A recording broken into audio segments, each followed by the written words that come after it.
Hello friends. तो जैसा कि पिछले वीडियो में हमने माइक्रोमीटर के बारे में डिस्कस किया था, उसके पार्ट्स के बारे में डिस्कस किए थे, फिर उसमें पॉजिटिव एरर नेगेटिव एरर के बारे में डिस्कस किए थे। तो आज हम डिस्कस करने वाले हैं माइक्रोमीटर के विभिन्न टाइप्स के बारे में, कितने टाइप के माइक्रोमीटर होते हैं, उसका प्रयोग कहाँ किया जाता है। उसके बाद कुछ न्यूमेरिकल्स देखेंगे एरर्स के ऊपर, जो कि हर बार परीक्षाओं में पूछे जाते हैं।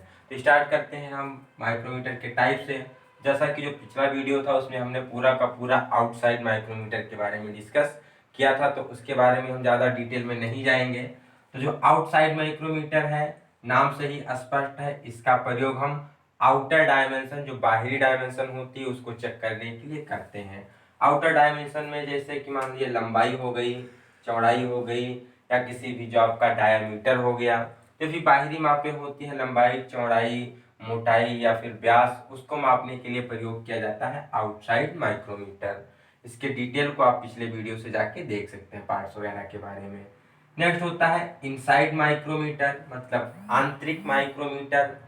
इसका क्या उपयोग होता है, जैसे कि नाम से ही स्पष्ट है इनसाइड, तो इसके द्वारा हम किसी भी इंटरनल मेजरमेंट को लेते हैं, जैसे कोई होल हो गया, स्लॉट हो गया, या बोर हो गया। होल, स्लॉट, बोर, इन सब के इंटरनल आंतरिक माप को लेने के लिए इनसाइड माइक्रोमीटर प्रयोग किया जाता है। इसकी कुछ विशेषताएं होती है, जैसे कि फ्रेमलेस होता है, इसमें कोई फ्रेम और एम नहीं होती है। और होता है कि इसमें कुछ खासियत कि जो इसका एनविल होता है, इसके थिम्बल पर फिक्स होता है। उसमें क्या था, एनविल अलग थी, थिम्बल अलग थी। बस इसमें क्या है, जो फिक्स्ड एनविल होता है किस पे, थिम्बल पर, इसका एनविल फिक्स होता है। प्रयोग कहाँ करते हैं, इनसाइड मेजरमेंट के लिए। Next, tube micrometer. Tube micrometer में क्या होता है, जो इसका एनविल है, इसके स्पिंडल से 90 डिग्री पर होता है। जैसे कि मान लीजिए ये आपका इधर स्पिंडल है, तो सिंपल माइक्रोमीटर में एनविल हमारी इधर होती थी, एनविल ऐसे ना होकर कुछ इस प्रकार से एनविल होगी, तो कितने 90 डिग्री पर होगी। तो इसकी एनविल है स्पिंडल के 90 डिग्री पर होती है। इसका प्रयोग कहाँ करते हैं, तो नाम है ट्यूब। ट्यूब मतलब, तो इसका प्रयोग करेंगे ट्यूब का या फिर पाइप का थिकनेस, मीन्स उसकी मोटाई को मापने के लिए। कोई ट्यूब है या पाइप है, उसकी मोटाई को मापने के लिए प्रयोग करते हैं ट्यूब माइक्रोमीटर का। नेक्स्ट है स्क्रू थ्रेड माइक्रोमीटर। इसमें क्या होता है, इसके जो एनविल और स्पिंडल होते हैं वो 60 डिग्री के कोनिकल शेप में होते हैं। इसका स्पिंडल है कुछ इस, एनविल है कुछ इस प्रकार का होता है, और इसी के विपरीत जो इसका स्पिंडल होगा आगे वाला, वो कुछ इस शेप में होगा, मीन 60 डिग्री पर ऐसे होगा। तो ये दोनों आकर आपस में फिट हो जाते हैं। तो एनविल और स्पिंडल दोनों 60 डिग्री पर कोनिकल शेप में होते हैं। इसका प्रयोग कहाँ करते हैं, कोई भी थ्रेड है उसका पिच डायमीटर को मापने के लिए, पिच डायमीटर को चेक करने के लिए हम प्रयोग करते हैं स्क्रू थ्रेड माइक्रोमीटर का। Next, flange micrometer. इसके एनविल पर और स्पिंडल पर जो दोनों मेजरिंग फेसेस होते हैं, इस पे फ्लेंज बने होते हैं, कुछ इस टाइप करके ऐसे कुछ फ्लेंज बने होते हैं इसके एनविल और स्पिंडल के फेसेस पे। इसका प्रयोग कहाँ करते हैं, तो कोई भी गियर के दांतों की कॉर्डियल थिकनेस मापने के लिए। काफी बार एग्जाम में पूछा गया है कि गियर के या गरारियों के दांतों की कॉर्डियल थिकनेस मापने के लिए, कॉर्डियल मोटाई मापने के लिए कौन सा माइक्रोमीटर प्रयोग करेंगे, फ्लेंज माइक्रोमीटर। इसके साथ साथ इंजन के फिन्स की मोटाई मापने के लिए या किसी भी जॉब के कॉलर की मोटाई नापने के लिए भी फ्लेंज माइक्रोमीटर का प्रयोग किया जाता है। कहाँ कहाँ, गरारियों के दांतों की कॉर्डियल थिकनेस, इंजन के फिन्स की मोटाई, या फिर किसी जॉब, कोई जॉब है उसके कॉलर की थिकनेस को मापने के लिए प्रयोग करते हैं फ्लेंज माइक्रोमीटर। नेक्स्ट है डेप्थ माइक्रोमीटर। इसकी प्रमुख विशेषता होती है कि जो इसकी ग्रेजुएशन लाइनें होती हैं वो उल्टी दिशा में होती हैं। अगर कंपेयर किया जाए आउटसाइड माइक्रोमीटर से, अदर माइक्रोमीटर से, तो इसकी ग्रेजुएशन लाइनें विपरीत दिशा में होती हैं।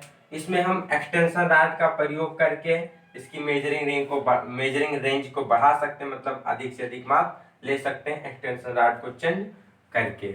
इसका प्रयोग किया जाता है प्रायः जो कोई होल है या ग्रूव है या स्लॉट है, होल, ग्रूव, स्लॉट की डेप्थ को, उसकी गहराई को नापने के लिए हम प्रयोग करते हैं डेप्थ माइक्रोमीटर।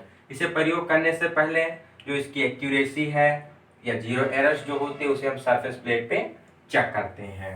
नेक्स्ट है डिजिटल माइक्रोमीटर। डिजिटल माइक्रोमीटर ये सबसे आधुनिक प्रयोग किया जाने वाला माइक्रोमीटर है। इसमें एक इलेक्ट्रॉनिक डिस्प्ले काउंटर होता है जिस पर रीडिंग डिस्प्ले होती रहती है।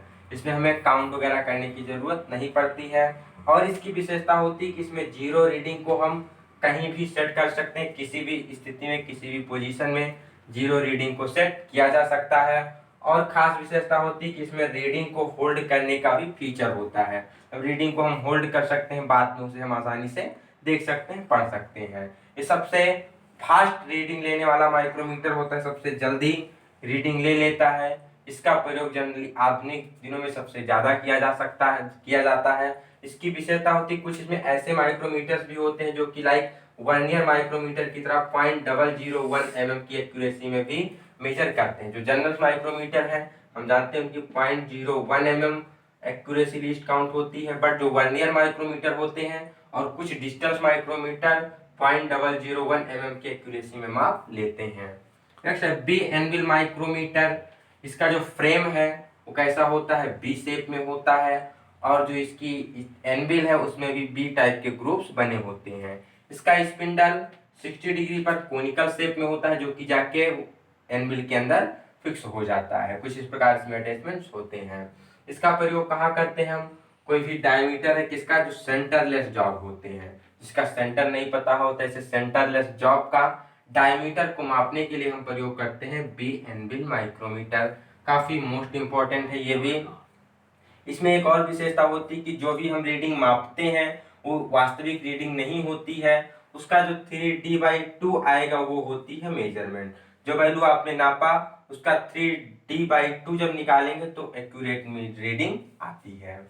नेक्स्ट है पेपर थिकनेस माइक्रोमीटर। इसके जो स्पिंडल और एनविल होते हैं, फ्लैट डिस्क होती है, इस पर फ्लैट टाइप बने होते हैं, जैसे ये सब आपके कोई कोनिकल था, कोई बी शेप था, बट इसमें जो होता है उस पर फ्लैट डिस्क लगी होती है स्पिंडल और एनविल पर। इसका प्रयोग किया जाता है किसी भी पेपर की थिकनेस, उसकी पेपर की मोटाई को मापने के लिए, कितना मोटा हमारा पेपर है, पेपर थिकनेस माइक्रोमीटर प्रयोग किया जाता है। Last one is vernier micrometer. Most important, इससे क्वेश्चन पूछा जाता है कि वर्नियर माइक्रोमीटर में वर्नियर स्केल कहाँ पर बनी होती है, कहाँ पर ग्रेजुएटेड होती है। तो ये हमारी वर्नियर स्केल ग्रेजुएटेड होती है स्लीव के ऊपर। जनरली बच्चे क्या, हम लोग क्या टिक करके आते हैं, थिम्बल को टिक करके आते हैं, और थिम्बल पे ना होके जो वर्नियर माइक्रोमीटर में वर्नियर स्केल होती है वो स्लीव पर बनी होती है, स्लीव पर ग्रेजुएटेड होती है। वर्नियर माइक्रोमीटर बहुत ही सूक्ष्मता में माप ले सकता है, 0.001 mm, 0.001 mm की सूक्ष्मता में यह माप लेता है। तो ये थे कुछ माइक्रोमीटर्स के टाइप और उनके उपयोग के बारे में। इससे क्वेश्चन डेफिनेटली पूछे जाते हैं हर एग्जाम में, तो आप वीडियो को पॉज करके आप सारा नोट डाउन कर सकते हैं। अब देखते हैं हम कुछ न्यूमेरिकल जो कि एरर के ऊपर परीक्षाओं में कई बार पूछे गए हैं।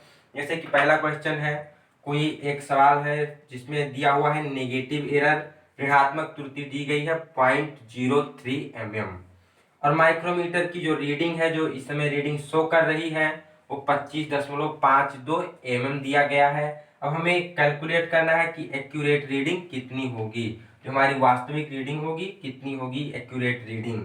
तो जैसा कि हम जानते हैं निगेटिव एरर में क्या होता है, यहाँ पर जो थिम्बल की लाइन होती है ये आपकी डेटम लाइन है। नेगेटिव एरर में जो थिम्बल की लाइन होती है इस डेटम लाइन से ऊपर निकल जाती है, आगे निकल जाती है, तो इसे हम कहते हैं निगेटिव एरर। इसको हम करते क्या है, जो हमारी एक्यूरेट रीडिंग है, एक्यूरेट रीडिंग को लेने के लिए जो हमने माइक्रोमीटर से नापा है उसमें क्या करते हैं, निगेटिव, निगेटिव का उल्टा होता है पॉजिटिव, मतलब उसमें जोड़ देते हैं। तो हमारी माइक्रोमीटर की रीडिंग कितनी है, 25.52 है। अब निगेटिव रीडिंग को हम क्या करते हैं, जोड़ते हैं, तो ये कितना दिया गया है, 0.03 mm दिया गया है। अब इसको ऐड किया जाए तो कितना हो जाएगा, 3 और 2 5, 0 और 5 5, और इधर 5 और 2, तो इसे 25.55 mm इसकी जो एक्यूरेट रीडिंग है वो आ जाएगी। करते क्या है, निगेटिव एरर में जो थिम्बल की लाइन होती है डेटम लाइन से ऊपर निकल जाती है, आगे निकल जाती है, इस रीडिंग को हम क्या करते हैं, जोड़ देते हैं, अंत में ले जाकर जो भी रीडिंग होती है, जैसे कि हमने इसको देखा।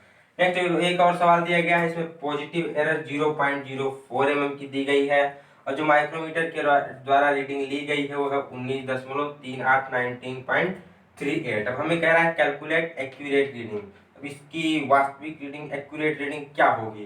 तो हम जानते हैं पॉजिटिव एरर के केस में क्या होता है, जो हमारी ये डेटम लाइन है, जो थिम्बल लाइन है, इसके नीचे रह जाती है या कह लीजिए पीछे रह जाती है, तो हमारी पॉजिटिव एरर होती है। इस एरर को हम क्या करते हैं, पॉजिटिव का उल्टा निगेटिव होता है, मीन्स जो माइक्रोमीटर के द्वारा रीडिंग ली जाती है उसमें से घटा देते हैं।